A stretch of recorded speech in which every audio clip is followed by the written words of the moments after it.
Well, I have a sincere kind of dumb question for a dumb guy. So we hear a lot of the players who, and you'll have this experience from your freshman year last year, but a lot of players who come into this league are always talking about how they need to acclimate to the speed of this league, which blows my mind because I just always think international is, for some reason, faster, better, bigger, stronger. But everybody talks about coming to the NWSL and the speed of play. Would you be willing to speak to that and what you found in your first freshman year and what the experience is and what your theory is? Yes, but I've been in the league for 43 oh, years. Oh my gosh, so yeah. I can speak back to Mikey's you. a dumb question from a Yeah, I'm thinking BYU, all of you guys came in together, that's right. Yeah. So it is a very fast league. The thing about the NWSL is it's really transitional.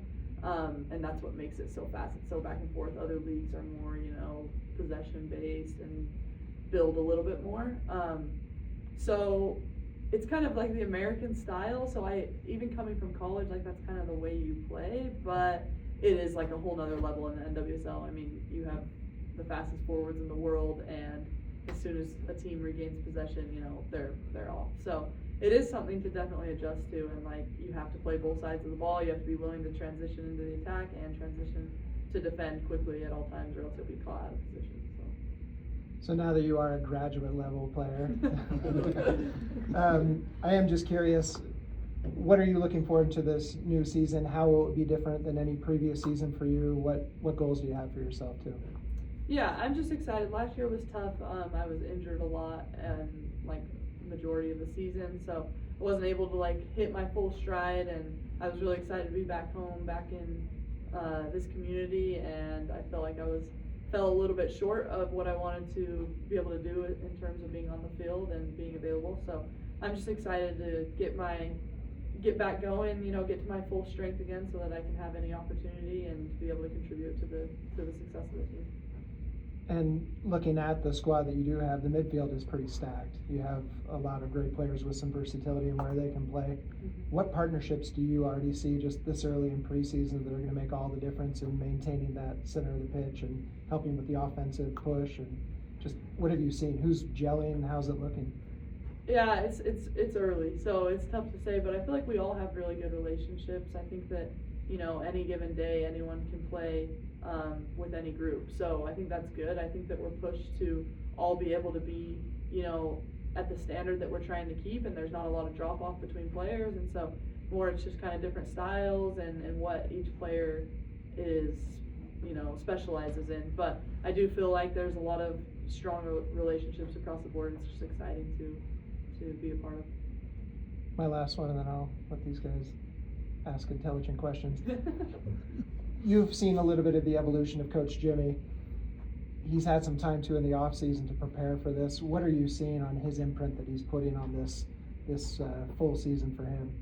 Yeah, I feel like he was able to begin to implement his style and just kind of what he wants in terms of team culture, team style of play when we do step on the field. And now that we've been under him for a good amount of time last year, and now we're starting the full preseason and gonna have a whole year moving forward, I feel like we all kind of know the expectation and know the norms each and every day and what we show up and what we're expected to give, and that just translates into game day. So it's just exciting to see the foundation being laid and the culture that we're building here.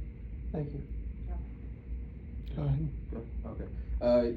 Come the end of this year, you will not be the only player on this team with a baseball player husband, with Paige getting married. How excited were you to see her get engaged over the offseason? Yeah, I'm really excited for her. I mean, it's fun. It's especially fun because we have a similar, relationship where we're both away from our husbands, but they're doing the same thing. So it's fun, and I'm really excited for them. And then we've heard a lot about IDPs and kind of personal work and trajectory for each player. What does yours look like? What are you hoping to, or what have the coaches maybe told you about your development plan over the next year or so? Yeah, I think my main role is to just be able to, like we talked about, transition into the attack a lot, to be able to defend hard and set a presence in the midfield physically, and then be able to get the ball, turn up, play it into our attack, and be able to connect with our attacking players so we can go to goal. There's been a couple players that have switched positions and stuff. Anna going to the midfield, a couple players that defense up to winger and stuff like that. Was that ever a discussion with you? Was there ever a discussion about playing maybe more up top or out wide at all, and what are your I'm thoughts kind on of a that? midfielder through and through. I mean, I'll play wherever they put me and want to use me, but I've kind of always just, my strengths are being in the middle of the field and being able to, like I said, make a presence and impact physically, and to be able to defend and intercept passes and stuff. So it's more natural for me to play in the midfield for sure. Cool. This may be kind of a dumb question, but does it feel like with the foundation and the stability that exists now compared to a year ago, with the facilities and just not being expansion and having gone through the coaching change and all that stuff, that there's just more stability to focus on soccer this year than there was For 365 days ago? Yeah, for sure. It honestly makes a huge difference. I think that's things that like people in the media or fans or whatever don't always see, but a lot goes into the success come game day of a team. And so having all those other things kind of worked out and the kinks worked out so that we're not focused on other things, and we have an expectation, like I said, and we have a set culture now, it just makes it easier to focus on what we need to focus on and to try and just get results. Is there a silver lining to finding that culture and helping establish that culture over the course of the last year?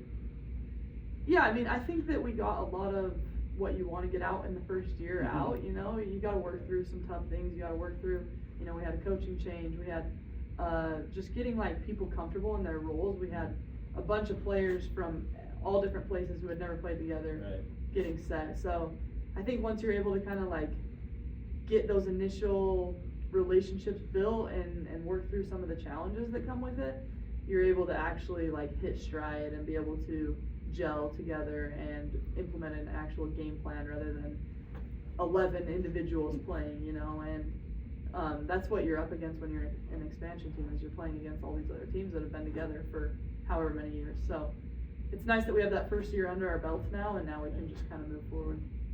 Thank you.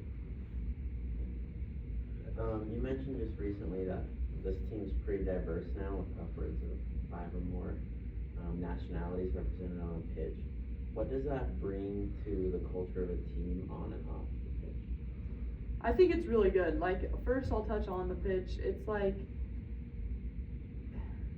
what we were talking about with the style of the league, the NWSL. Like, it's super transitional. Well, when you bring in players that are from other places and have been raised to play different styles and have come from former clubs that play different things, it's good because you're able to like have a variety of different skill sets on the field at one time. So we can all implement the same game plan, but if people have specialty things that they're extra good at, then it just makes the team better. You know, if you have 11 players that are all the same and have the same skill set, you're easy to play against. So it's great for on the field and on the pitch reasons, and then for off the field, it's fun. I think it's good because it just brings in, like, kind of similar to on the field, it just brings in like different personalities and helps people kind of widen their exposure to different things in the world and be able to bond and relate to people just by getting to know them through the way they were raised and how they grew up differently than we did, or different experiences that they've had. I think there's always something to learn from people that have had different, you know, upbringings. So. Thank you.